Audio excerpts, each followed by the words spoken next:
అందరికీ నమస్తే అండి. ఇప్పుడు రాష్ట్రంలో ఏబిఎన్ రాధాకృష్ణ గారి మీద వైసీపీ నాయకులు మండిపడుతున్నారు.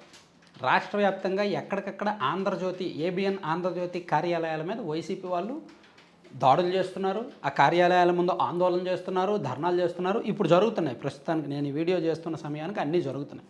దానికి కారణం ఏంటంటే ఏబిఎన్ రాధాకృష్ణ గారు మొన్న ఆదివారం రాసిన ఒక ఎడిటోరియల్ కొత్త పలుకులో ఆయన చేసిన కొన్ని కామెంట్లు చాలా గట్టిగా కెలికారు. పచ్చిగా చెప్పుకోవాలంటే వైసీపీ నాయకులకు ఏబిఎన్ఆర్కే గారు గడ్డి పెట్టారు. సో దాంతో వైసీపీ నాయకులకు మండి మేము మనుషులము, మాకు నువ్వు గడ్డి పెడతావా, సో నువ్వు ఎలాంటివాడివి, నీ వార్తలు ఎటువంటివి, మేమెందుకు ఊరుకుంటాము, మా బలం చూపిస్తామని చెప్పి ఆ కార్యాలయాల ముందు ధర్నా చేస్తున్నారు. ఇంతకీ ఆయన ఏమన్నారు అనేది మేబీ ఆ రోజు చాలామంది చదివే ఉంటారు. అందులో కొంచెం డెప్త్గా చాలా గట్టిగా తగులుకున్నారు. ఆ రోజు చెప్తాను చూడండి. ఎన్నికల ఫలితాల తర్వాత డామిట్ కథ అడ్డం తిరిగింది అని తెలిసి కూడా నెపాన్ని ఈవీఎంలపై తోసే ప్రయత్నం చేశారు. ఈ క్రమంలో కూటమి ప్రభుత్వం ఏర్పడి 2 ఏళ్ళు పూర్తిగా వస్తుంది. ఇంకేముంది, ప్రజల్లో కూటమి ప్రభుత్వంపై తీవ్ర వ్యతిరేకత ఏర్పడిందని, 3 ఏళ్ళు కళ్ళు మూసుకుంటే జగన్ రెడ్డి మళ్ళీ అధికారంలోకి వస్తారని చిడతలు కొట్టడం మొదలుపెట్టారు.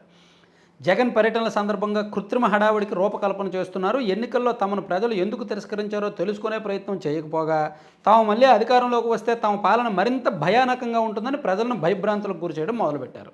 అధికారంలో ఉన్నప్పుడు చేసిన అరాచకాలను ప్రజలు మర్చిపోకుండా శక్తి వంచన లేకుండా కృషి చేస్తున్నారు. రప్ప అంటూ కత్తులు గొడ్డళ్ళు చేపట్టి స్వైరవిహారం చేస్తున్నారు. ఈ చర్యలేవి 2029లో అధికారంలోకి రావడానికి ఉపయోగపడవని తెలుసుకునే ప్రయత్నం చేయడం లేదు.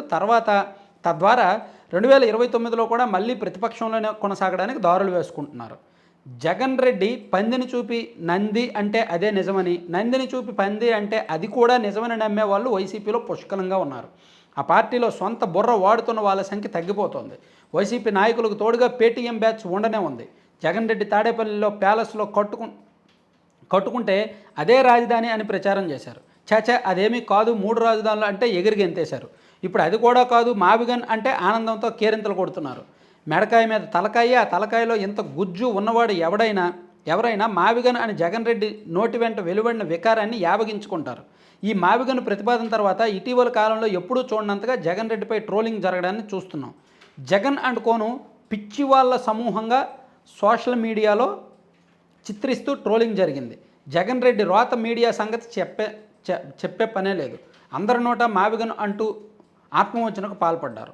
ఈ ఆలోచనే మేలు అని మేధావులు, ఆర్థికవేత్తలు అభిప్రాయపడుతున్నారు, నమ్మబలికే ప్రయత్నం చేస్తున్నారు అని చెప్తూ ఆయన చాలా గట్టిగా ఒక రకంగా అన్ని రాజకీయ పార్టీలు అమరావతి బిల్లుకు మద్దతు తెలిపినప్పుడు వైసీపీ మాత్రం వ్యతిరేకించడం ఎందుకు, ఏమిటి విపరీత వైఖరి, పనిలో పనిగా రాజధానికి భూములు ఇచ్చిన రైతుల గురించి వైసీపీ నాయకులు మొసలు కన్నీరు కార్చారు. అధికారంలో ఉన్నప్పుడు భూములు ఇచ్చిన రైతులను వేధించడం, మహిళలను నీచమైన మాటలతో అవమానించడం, పోలీసులతో దౌర్జన్యాలు చేయించడం, ఇవన్నీ రాసుకొచ్చారు. దాంతోపాటు అమరావతి అనే పేరు ఉచ్చరించడానికి కూడా జగన్ రెడ్డి ఎందుకు ఇష్టపడడం లేదో తెలియదు. అమరావతిలో మౌలిక సదుపాయాలు కల్పించడానికి 2 లక్షల కోట్ల రూపాయలు అవసరమైన అంత డబ్బును ఒకే చోట ఖర్చు చేస్తే మిగతా ప్రాంతాల అభివృద్ధి మాట ఏమిటని ఆయన పాతపాటనే అందుకున్నారు అని చెప్తూ జగన్కు మద్దతుగా నిలుస్తున్న బుద్ధిజీవులు కూడా జీర్ణించుకోలేకపోతుంది అంటే చాలా గట్టిగా ఏకపక్షంతో చాలా గట్టిగా తగులుకున్నారండి. కొత్త పలుకులో కొన్ని పదాలు, స్ట్రాంగ్ పదాలు వాడారు. మనం వీడియోలో అప్పుడప్పుడు వాడుతుంటాం అటువంటి పదాలు. సో అవి ఆయన చాలా స్ట్రాంగ్గా వాడేసరికి వైసీపీ వాళ్ళు తట్టుకోలేకపోతున్నారు. కొన్ని విషయాలు తీసుకొచ్చారు కాబట్టి వాళ్ళకు కొంచెం అభ్యంతరకరంగా ఉంది. సో దాంతో వాళ్ళు ఈరోజు నిన్నే కాకాని గోవర్ధన్ రెడ్డి గారు, గుడివాడ అమర్నాథ్ గారు, కురసాల కన్నబాబు గారు, కొంతమంది వైసీపీ నాయకులు నిన్న ఎక్కడికక్కడ ప్రెస్ మీట్లు పెట్టి ఏబిఎన్ఆర్కే అటువంటోడు, ఇటువంటోడు, నీచుడు, నికృష్టుడు, నీచప్రాతలు అని చెప్పి గట్టిగా విమర్శించారు. అక్కడితో ఆకుండా పార్టీ పిలుపు మేరకు ఈరోజు రాష్ట్ర వ్యాప్తంగా ఏబిఎన్ ఆంధ్రజ్యోతి కార్యాలయాల ముందు ధర్నాలు చేస్తున్నారు, దాడులు చేస్తున్నారు అనమాట. సో ఇది దేనికి పరాకాష్ట, దేనికి ఉదాహరణ?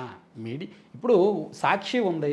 సాక్షిలో చంద్రబాబు గారి చేతిలో కత్తి పెట్టి నారాసర చరిత్ర అని రాసినప్పుడు టీడీపీ వాళ్ళు వచ్చి సాక్షి ఆఫీసుల మీద దాడి చేస్తే సాక్షి ఆఫీసులు ఇప్పటి ఉంటాయా? సో అలా లోకేష్ గారిని అండ్ చంద్రబాబు గారిని అండ్ తెలుగుదేశం పార్టీని ఎంత దారుణంగా రాశారు సాక్షిలో.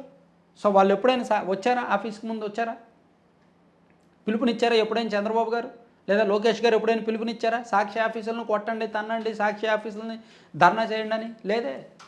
పత్రికలు అప్పుడప్పుడు తగలబెట్టారు, సాక్షి పత్రికలను మాత్రం అప్పుడప్పుడు తగలబెట్టారు, మరీ నీచపు వార్తలు కాబట్టి. కానీ ఇక్కడ ఏబిఎన్లో రాసి మన రాష్ట్రంలో అందరికీ తెలుసు. ఏబిఎన్ అంటే టీడీపీ పక్షం, సాక్షి అంటే వైసీపీ సొంత పత్రిక, ఈనాడు అంటే టీడీపీ పక్షం అందరికీ తెలుసు. ఇంకా అందరికీ తెలిసిన తర్వాత కూడా వాళ్ళు అలా రాశారు, వీళ్ళు ఎలా రాశారు, సో కాబట్టి మాకు నచ్చలేదు, మేము వ్యతిరేకిస్తాం, మేము ధర్నాలు చేస్తామంటే ఏదో వాళ్ళకి పని చేయడానికి ఏమీ లేనట్టు, ఈరోజు ఒక ఉపాధి పని కావాలి కాబట్టి వెళ్ళి ధర్నాలు చేస్తున్నట్టు ఉందన్నమాట. దానివలన పార్టీకి వనగూరే ప్రయోజనం ఏమీ ఉండదు, వైసీపీకి వనగూరే ప్రయోజనం ఉండదు, ఏబిఎన్కి వచ్చే నష్టము ఉండదు. Thank you. సో కంటెంట్ అయిపోయింది. కంటెంట్కి సంబంధం లేకుండా స్క్రీన్ మీద ఒక యాడ్ చూస్తున్నారు కదా, laddupallaem.com అని. సో ఇది మనం ఎందుకు ప్రమోట్ చేస్తున్నామంటే మంచి ప్రోడక్టు, హెల్దీ ప్రోడక్టు, కొత్త ప్రోడక్టు, దాదాపుగా 1 year అయింది లాంచ్ చేసి. మ్యాక్సిమం మన సబ్స్క్రైబర్స్ కనెక్ట్ అయ్యారు, కొంటున్నారు, రిపీట్ ఆర్డర్స్ ఇస్తున్నారు. కొంతమంది అయితే గిఫ్ట్ల కోసం అండ్ పెళ్ళిళ్ళలో పెట్టడానికి, కాంప్లిమెంట్గా ఇవ్వడానికి చాలా రకాలుగా కూడా బల్క్ ఆర్డర్స్ కూడా చేస్తున్నారు. దానికి కారణం ఏంటంటే ప్రోడక్ట్ టేస్ట్ బాగుంది, క్వాలిటీ బాగుంది ఉన్నదనమాట. సో మీకు కావాలి అనుకుంటే వీళ్ళ దగ్గర మిల్లెట్స్, డ్రై ఫ్రూట్స్, నట్స్, రకరకాల ఒక 22 రకాల లడ్డూలు ఉంటాయి. అందులో మీకు చూస్తే అవిసె గింజలు, పొత్తిడి గింజలు, గుమ్మడి గింజలు అండ్ గోందు కటోరాతో చేసిన లడ్డూలు కావచ్చు, అండ్ నల్ల నువ్వులతో చేసిన లడ్డూలు, ఇలా రకరకాలు ఉంటాయన్నమాట. అలాగే మిల్లెట్స్, రాగి, సజ్జ, జొన్న, కొర్ర లాంటివి. వీటితో పాటు మిల్లెట్స్తో చేసిన హాట్ స్నాక్స్ ఉంటాయి. పిల్లలకు మనం జంక్ ఫుడ్ పెట్టే బదులు ఈ మిల్లెట్స్తో చేసిన హాట్ స్నాక్స్ ఈ సమ్మర్లో అలవాటు చేస్తే మంచిది.